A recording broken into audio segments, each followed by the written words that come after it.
Es una de las joyas del patrimonio histórico artístico de la comarca del Bierzo, el santuario de la Virgen de la Quinta Angustia de Cacabelos.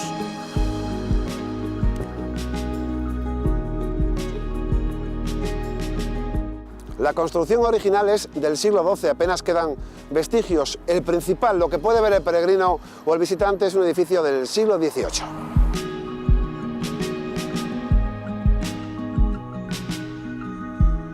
Pues para hablar de este templo hemos quedado con Inés Álvarez Díaz, gracias por estar con nosotros, concejala de Cultura del Ayuntamiento de Cacabelos. De Cacabelos. Fíjate que Cacabelos tiene una enorme historia milenaria, incluso muy previa a los romanos, pero este templo tiene un singular cariño por parte de la población, ¿no? El santuario de la Quinta Angustia. Pues sí, es especialmente atractivo además para todas las personas que pasan por aquí, por el Camino de Santiago, pero sí que hay una verdadera vocación, porque además se trata de la Virgen María, de la angustia de una madre cuando pierde a su hijo y que aparece representada tanto en la fachada como en el interior, y es a ella a quien se dedica este templo. Se habla en la Edad Media de una Santa María circa Pontens, se menciona de este modo, y posteriormente ya en el siglo XVIII se construye tal como ahora lo vemos y se mejora muchísimo su obra, creando en su entorno un lugar de feriado para compra y de todas las ferias que se celebraban en Cacabelos, y que hoy es además el albergue de peregrinos. Para vosotros, ¿qué valor tiene como administración civil un templo de esta categoría en el Camino de Santiago?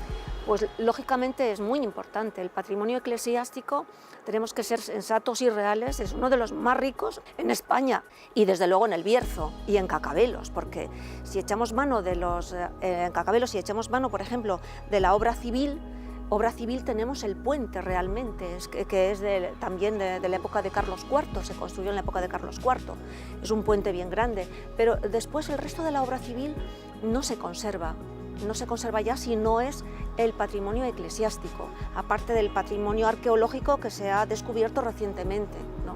Y posteriormente, ya sabéis, las divisiones administrativas y todo eso. Los cambios a través de los tiempos, pero que en este caso el templo permanece, ¿no? El templo permanece, ellos siempre se quedan aquí, la obra siempre queda, sí. Gracias, Inés. Vamos a charlar con el párroco local. Encantada. A ver qué nos cuenta. Gracias. Hasta luego.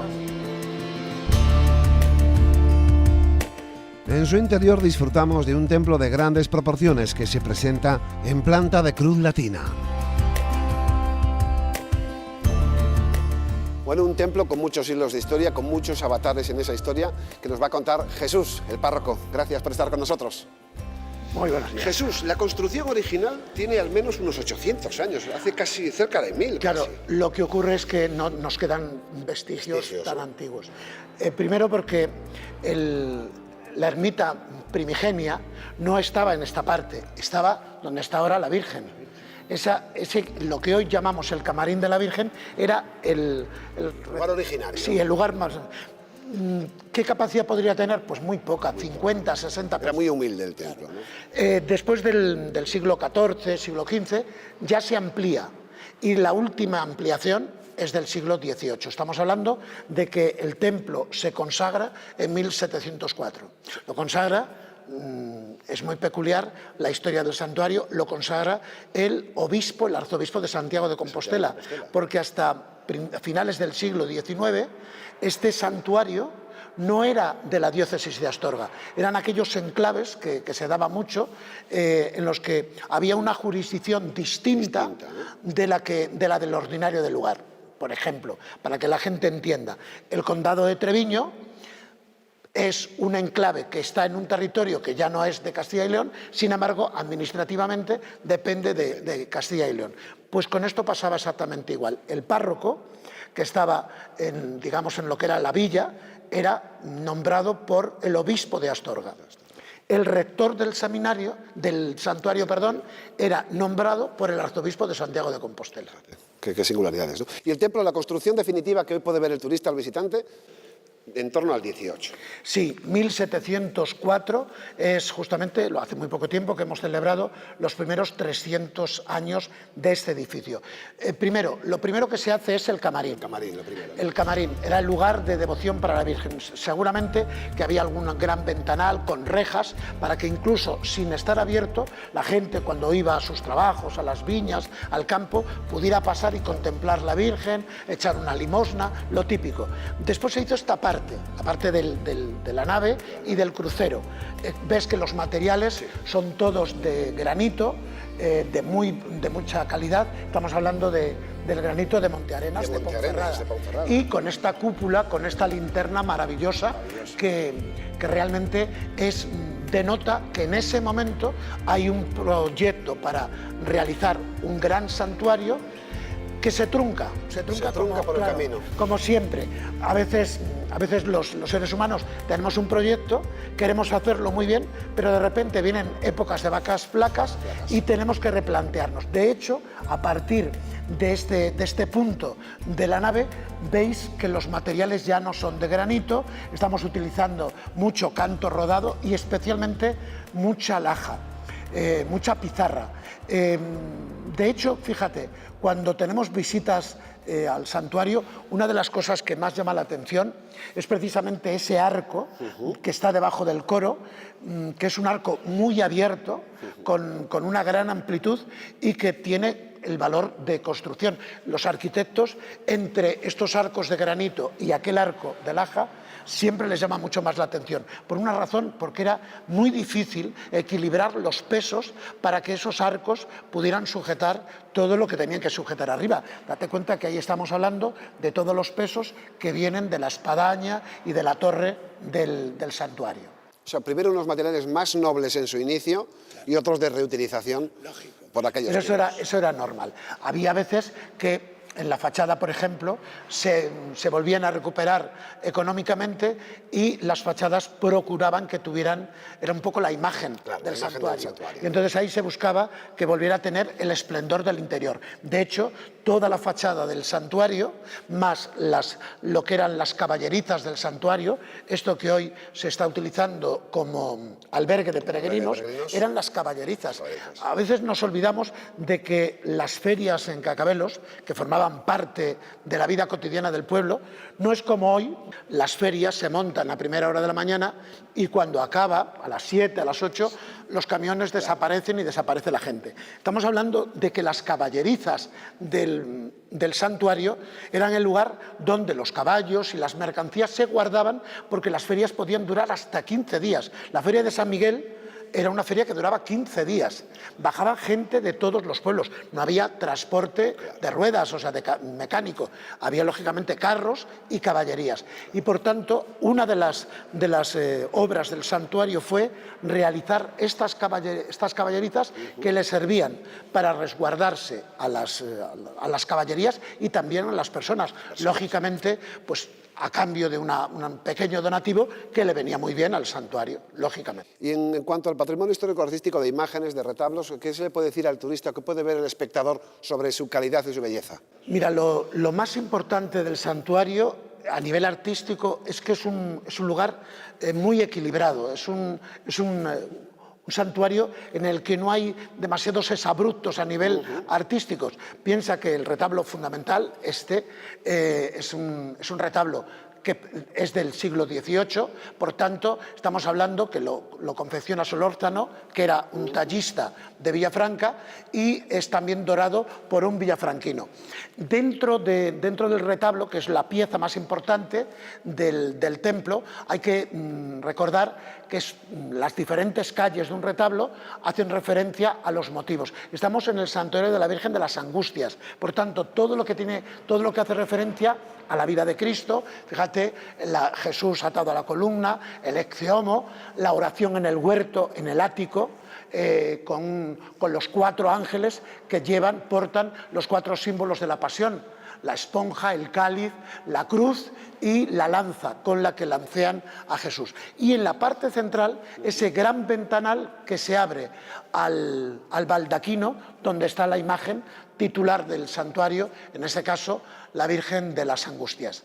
Es una imagen de culto, es una imagen también realizada a lo largo del siglo XVIII, porque la anterior había sufrido algunos desperfectos, sobre todo creo que más que nada debido al tema de las velas, debió de sufrir algún pequeño fuego y se deterioró. La gente quería la imagen original, pero no pudo ser, no se pudo conservar y se hace esa imagen. Una imagen de bulto que después durante muchísimo tiempo se vistió, cuando la imagen es una imagen redonda, es una escultura plena.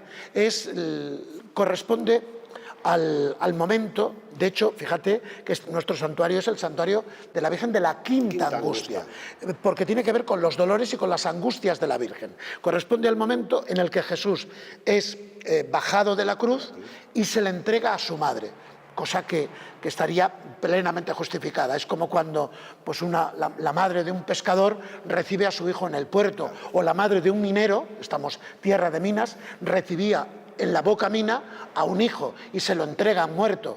Es la imagen de la angustia, la imagen rota del dolor de alguien que recupera a su hijo, pero que no es un niño sonrosado, es un hombre bajado de la cruz. Por eso hay que destacar que siempre nos llama poderosamente la atención con la angustia de Molina Seca o con las angustias de Villafranca. El Cristo siempre es más pequeño que la Virgen, por una razón, porque la Virgen está sentada, recoge al hijo sobre el regazo. ¿Por qué es la razón de esa desproporción? Porque el objeto del culto no es el Cristo, es la Virgen. Por eso la Virgen aparece como más agrandada. Y además hay otras imágenes en el templo. ¿Tendrán un cierto valor o un significado al menos, ¿no? Por supuesto, todos los retablos, pero tengo que señalar dos piezas importantes. Esta pieza, que es seguramente uno de los iconos de Cacabelos y uno de los iconos del santuario. Es la imagen, es un bajorrelieve que representa a San Antonio y al Niño Jesús y están jugando a las cartas. Se ha especulado mucho de la procedencia. Lo más seguro es que en la época de la desamortización, anterior un poquito a la desamortización, hubo un monasterio en Villabuena y en ese monasterio seguramente que estaba esta pieza. Algunos quieren hacer interpretaciones esotéricas, interpretaciones variadas. Yo creo que al final es algo tan sencillo como que para destacar esa piedad que tenía y ese trato íntimo que tenía San Antonio de Padua con el Niño Jesús, es que hasta tenían tanta intimidad que se echaban una partida de cartas. Yo creo que todas las interpretaciones que se han dado, sobre todo aquellas que son excesivamente rebuscadas, me parece que no tienen razón de ser. Algunos hablaban también de que no dejaba de ser un poco crítica a que seguramente los monjes de otro tiempo hacían un poco de exceso de juego y era como una llamada de atención, decir, oye, que somos monjes, que tenemos que dedicarnos a la oración y no precisamente a pasar tiempo jugando a las cartas. Pero yo creo que la interpretación primera es la más correcta. En el Santuario de las Angustias el visitante queda envuelto por la historia y la magia de sus 7 retablos diferentes. Un viaje a través del pensamiento de la cristiandad y una parada en otro viaje, un viaje interior, a Santiago de Compostela. Además dices que hay otra de las imágenes que querías destacar de las que hay en el templo. Es un pequeño cuadro de origen italiano que está en el primer retablo a la derecha en el santuario. Es una pieza muy bonita porque además no es tela. No es un lienzo, es una seda. No sabemos la procedencia, parece una pieza demasiado exquisita para que fuera originariamente del santuario. En los archivos no consta el origen de la pieza, pero seguramente fue alguna donación. Pensar que el santuario durante mucho tiempo fue lugar de culto. Aquella historia de las 7 hermanas, de los 7 santuarios más importantes del Bierzo, uno de de ellos era Cacabelos. Y seguramente que las donaciones y los regalos que la Virgen tuvo a lo largo de mucho tiempo permitió que tuviéramos muchas piezas, y una de ellas, porque es de una gran riqueza, fuera precisamente ese pequeño cuadro. Y después también, para que veamos cómo la historia va cambiando, nosotros tenemos en el coro, tenemos el órgano del abad. Seguramente que es un realejo, es el órgano último que tuvo el monasterio de Carracedo, o estaría en la pequeña capilla que tenía en el oratorio el abad del monasterio. Cuando se produce la desamortización, esto es como cuando se hacen las partijas en las casas, claro. Pues a uno le toca una viña, a uno le toca una huerta, pero con la viña va un carro, con la huerta van unos muebles, y a un señor de Cacabelos que compró unos terrenos que pertenecían al monasterio, en el lote venía ese órgano. Lógicamente el señor, cuando vio el órgano, yo, ¿para qué quiero un órgano? Y se depositó de aquella, él no quiso hacerse cargo, y el ayuntamiento cedió una instalación para que quedara depositado. Y andando el tiempo, el alcalde dijo, bueno, nosotros qué necesidad tenemos de este telar, que seguramente pues tendría sus defectos y demás, ¿no? Y entonces se habló con el párroco, con el rector del santuario, y se trajo para aquí, y aquí ha estado hasta ahora mismo. Hace unos años, gracias al ayuntamiento y gracias al Instituto de Leones de Cultura, lo pudimos restaurar y está ahí funcionando desde entonces. Es una pena que la crisis económica haya quitado, por ejemplo, una de las actividades que lo vamos a recuperar cara al año 2021, cuando hagamos el Año Santo Compostelano, irán aquellos famosos conciertos de órgano del Camino. Era una iniciativa de la Junta de Castilla y León que a mí me parecía precioso, era poner en valor o los grandes órganos o los pequeños órganos. Yo recuerdo, por ejemplo, que el señor que hizo el primer concierto con este órgano fue el organista de la Catedral de León y de la Catedral de Astorga, y vino y nos dio un concierto maravilloso.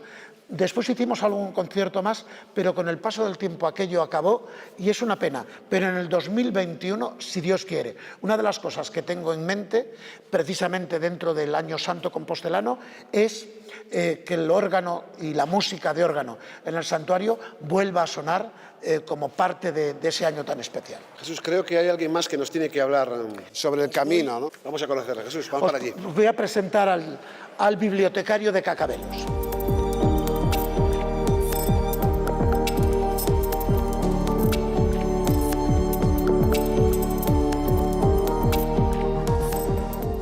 Bella historia de la Quinta Angustia que nos ha contado el párroco local. Y ahora estamos con Fernando Sánchez, bibliotecario.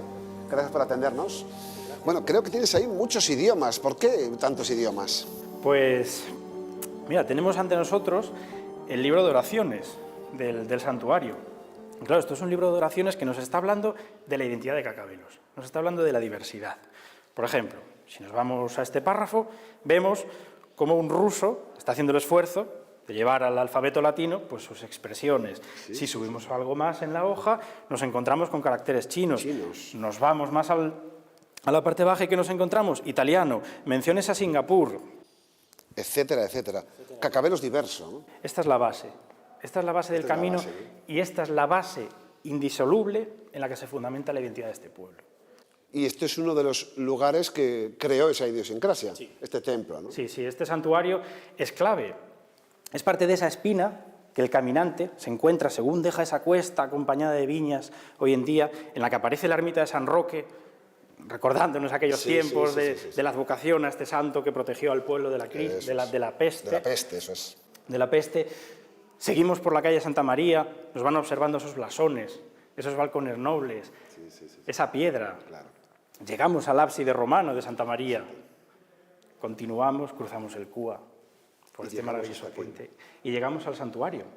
Y es en este lugar donde vemos que mucha gente de muchos lugares, con muchos intereses, pues nos deja sus frases. Y esto es un elemento nuclear sobre el que queremos trabajar de cara al próximo año. Al Xacobeo, ¿no? ¿Qué se espera? ¿Qué esperanzas tiene Cacabelos, que es uno de los municipios dentro del Camino de Santiago, no solo en la comarca del Bierzo, sino en la provincia de León y en el noroeste de España, donde, bueno, la claridad del camino francés y la masificación, afortunadamente, de peregrinos es una obviedad. ¿Qué se espera? ¿Qué novedades? Porque hacía mucho tiempo que no era un año santo, ¿no? ¿Qué esperanzas tenéis depositadas? Sí, el año santo, bueno, ya sabemos, es esa secuencia de años, de 6, 5, 6, 11, luego hay unos ajustes con los bisiestos que nos pueden llevar de 7 a 12 incluso los periodos, ¿no? Aquel famoso año santo del 93 que venía después de ser haber dejado un hueco bastante grande. Pues el pueblo en todos los estratos, es decir, el camino podemos entenderlo como un objeto, como este misal, y cada agente social del pueblo, con su mirada poliédrica, va a observar ese objeto. Es decir, cada uno lo observará desde su punto de interés, todos observarán el camino, todos quieren participar en el camino, todos los agentes sociales, sin excepción, están deseando que llegue el Año Santo, que entremos en este 2021 cuando todavía estamos celebrando la entrada en el 2020. ¿Por qué? Porque es ese momento de refuerzo, de potenciación de esa identidad. O sea, Cacabelos y Camino, Cacabelos, Villa de Cacabelos, todo es lo mismo, es parte de un mismo ente. Es el motivo que le hizo surgir incluso. Es como casi su madre el Camino de Santiago, ¿no? Claro, y recordemos que ya por encima de ello, es decir, además de aparecer en el Códice Calixtino, además de hacer referencia al río Cúa como un río amistoso al peregrino, ¿no? un guiño que hacen hacia nuestro río en el Códice, además de todo eso, Cacabelos estuvo vinculado a Santiago más allá. ¿Por qué? Porque hasta finales del siglo XIX fue parte de la diócesis y todo eso potencia ese tipo de relaciones. Entonces el camino históricamente se entiende como un recorrido de cultura. Es decir, un caminante lo que va a encontrar es lo mismo que encuentra un geólogo cuando trabaja, cuando estudia, estratos. Es decir, el caminante, si observa, si se detiene, puede ver épocas, puede ver el románico, puede ver el gótico, el románico del camino, desde los Pirineos hasta la llegada al sepulcro. Bueno, es espectacular. Es espectacular, primordial. Pero claro, esos estilos van creciendo. Esas influencias que vienen de la Europa central, de esa Europa que volvía a ser fuerte, que volvía a tener vigor después de la desaparición del poder romano, toda esa influencia que va llegando por ese camino y que sigue llegando a día de hoy. Es decir, todo ha cambiado, es decir, los tiempos no son los mismos, ¿no? Desde aquel primer peregrino que partió de Oviedo hasta Santiago, ¿no? Alfonso II de Asturias, hasta hoy, hasta, pues, por ejemplo, los libros que nos ha dejado Paulo Coelho o Kim Nam, más recientemente, con toda la influencia que ha tenido en Corea, en este caso, ¿no? Es decir, la potencia de lo global, es decir, ese camino global. Es decir, siempre fue un camino que amplió, pero ya es un camino de lo global. Y la Quinta Angustia como un lugar nuclear en ese camino. Claro, porque además es en este punto cuando ya, después de haber dejado atrás el cambio desde Astorga, desde el área de Astorga al área de Ponferrada, cuando uno pues bueno, va dejando atrás esa cadena montañosa, aquí es donde empieza la siguiente. Es decir, aquí, según salimos de este santuario, tomamos la derecha, avanzamos, ya dejamos a nuestra izquierda Castroventosa, empiezan esas cuestas, ya volvemos a recuperar esa montañosidad del camino que habíamos dejado atrás. Fernando, te dejamos con tus escritos. Gracias. Gracias a vosotros. Buen día, hasta luego.